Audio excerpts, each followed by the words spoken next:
The summer of 1812 found Napoleon's Grande Armée deep within the vast, unforgiving expanse of Russia. For weeks, they had marched, chasing a decisive battle that never seemed to come. The Russian armies, under Barclay de Tolly, had adopted a strategy of strategic retreat, a frustrating but effective tactic. They traded space for time, luring the French ever deeper into their homeland. Each village the Grand Army entered was another collection of empty homes and smoldering fields.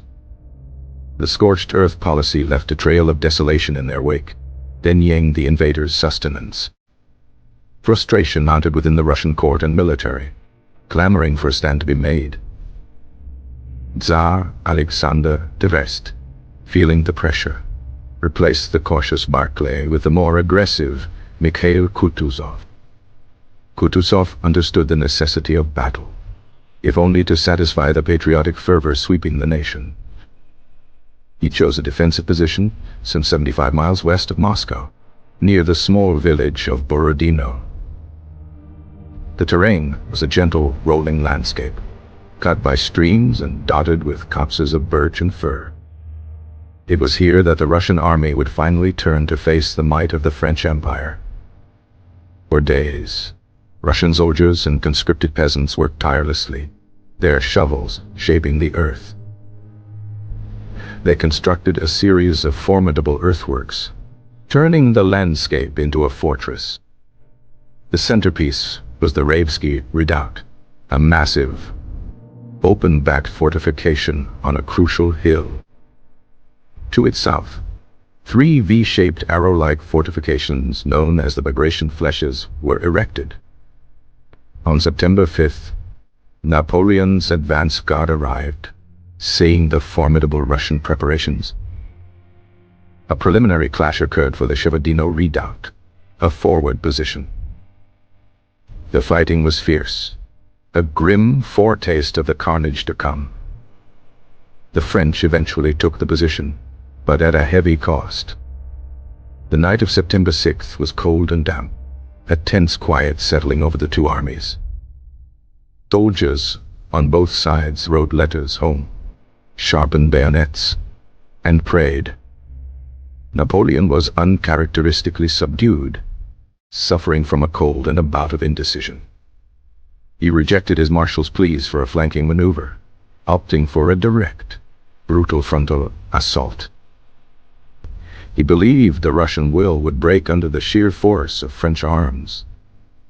Kutuzov, meanwhile, moved among his troops, offering words of encouragement and appealing to their faith. The icon of the Smolensk Mother of God was paraded through the Russian lines, a powerful symbol of divine protection.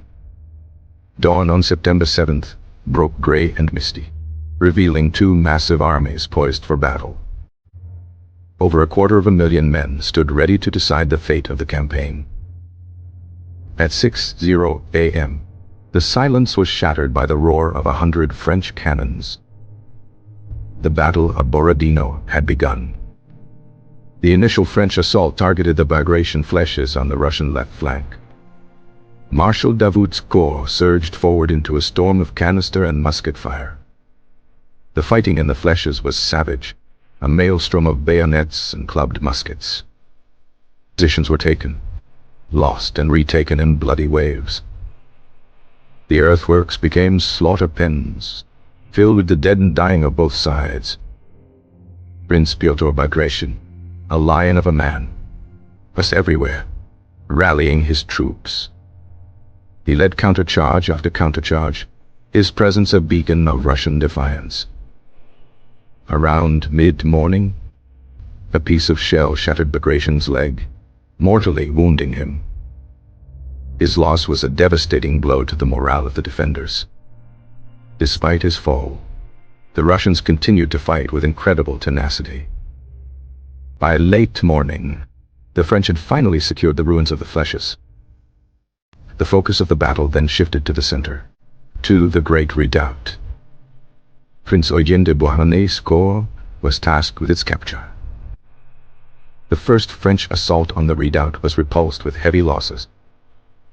The Russian cannons on the high ground wrought terrible destruction on the advancing columns. General Caulaincourt led a massive French cavalry charge in a desperate attempt to break the stalemate. The horsemen stormed the redoubt from the rear, a whirlwind of steel and courage. Caulaincourt himself was killed at the moment of triumph, falling inside the fortification. The great redoubt fell, but the Russian infantry simply fell back to a new line, unbroken. The battlefield was a hellish landscape of smoke, fire, and constant noise. Cannonade was so intense it was described as a continuous, rolling thunder. Wounded men from both sides crawled through the high grass, seeking water or an end to their suffering. Surgeons worked frantically in makeshift field hospitals, overwhelmed by the sheer number of casualties. Throughout the afternoon, the fighting continued, a brutal war of attrition. Napoleon's marshals repeatedly begged him to commit the Imperial Guard. This elite, veteran force was held in reserve, the final trump card. But Napoleon, so far from his homeland, refused to risk his last certain asset. "I will not have my guard destroyed," he famously declared. His hesitation may have prevented the complete annihilation of the Russian army. As dusk fell, the guns gradually fell silent. The French held the field, but the cost was staggering. The ground was littered with an estimated 70,000 casualties. It was the single bloodiest day of the Napoleonic Wars. Under the cover of darkness, Kutuzov made a difficult but wise decision. He ordered the Russian army to retreat, to preserve it for future battles. They abandoned Moscow, leaving the ancient capital to the invaders. Napoleon awoke to find his enemy gone. He had won the field, but there was no surrender, no treaty. The victory felt hollow, a Pyrrhic achievement. A week later, the Grand Armée marched into a deserted Moscow. The expected triumph turned to ash as fires, set by Russian patriots, began to consume the city. Napoleon had captured a capital, but had failed to destroy the enemy army. The brutal Russian winter was approaching, a far more dangerous foe. The Battle of Borodino had bled the Grand Armée white, sapping its strength and spirit. It was a victory that led directly to the catastrophic retreat and the ultimate downfall of the 1812 campaign. The advance into Russia began with overwhelming force. Napoleon's reputation for swift victory preceded him. The Russian plains seemed to swallow the invading army. Logistical lines stretched to their breaking point. Disease began to thin the French ranks long before any major battle. The Russian soldiers were fighting on their own soil, for their own faith. Kutuzov's appointment was a signal that the time for retreat was over. The choice of Borodino was both strategic and symbolic. Peasants with pitchforks worked alongside disciplined engineers. The Raevski redoubt was nicknamed the Tomb of the French Infantry by its defenders. Napoleon surveyed the field from the captured Shevardino redoubt. He dismissed the earthworks as insignificant obstacles. The air on the morning of the battle was thick with anticipation.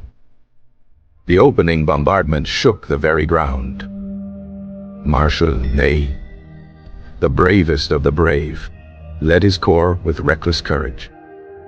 The flèches were choked with bodies, making movement difficult. Russian Jaeger units, skilled light infantry, contested every advance. The sheer weight of French numbers began to tell. The news of Bagration's fall spread like a chill wind. But General Konovnitsyn quickly took command, stabilizing the line. The battle for the Great Redoubt was the battle's brutal heart. General Barclay de Tolly personally led a counterattack, showing his bravery. Saxon, Westphalian, and Polish cavalry all took part in the massive charges. The Russian cavalry met them in a chaotic melee in the open field. The ground became too littered with bodies for horses to charge effectively. Inside the redoubt, the fighting was at point-blank range. The French artillery superiority was a key factor in their tactical success. Yet, the Russian soldiers refused to break and run. They absorbed a level of punishment that would have shattered other armies. Napoleon's refusal to commit the guard remains a point of historical debate. He saw the exhaustion on the faces of the men who had been fighting all day. The setting sun cast long, dramatic shadows over the field of slaughter. The groans of thousands of wounded men filled the night air. Kutuzov's council of war was held in a simple peasant's hut. The decision to abandon Moscow was agonizing but necessary. The French victory parade into Moscow was a hollow affair. Fire of Moscow was the final Russian response.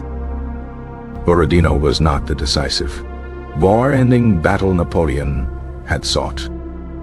It was a wound from which the Grand Armée would never recover. The Russian army, though battered, would rise again to pursue the French. The battle became a sacred symbol of Russian resilience and patriotism. The memory of the immense sacrifice echoed through the generations. The French advance was relentless through the long summer days. Foraging parties returned with less and less each day. Russian partisans began to harass the French supply lines. Every step forward took the Grand Armée further from safety. The soldiers' uniforms, once pristine, were now tattered and faded. The mood in the French camp was one of grim determination mixed with weariness. The Russian defenders were a mix of seasoned veterans and fresh-faced conscripts. They viewed the invaders as a godless horde. The construction of the earthworks was a race against time. Each shovelful of earth was an act of defiance. The night before the battle, an aurora was seen in the sky, interpreted differently by each side. First cannon shot was like a signal that broke a spell. The flèches became a vortex of destruction. Entire regiments were committed and consumed in the fighting. The sound of thousands of muskets firing together was a deafening roar. Wounded horses screamed in terror and pain. The ground grew slick with blood. A Russian counterattack by cuirassiers temporarily recaptured a flèche.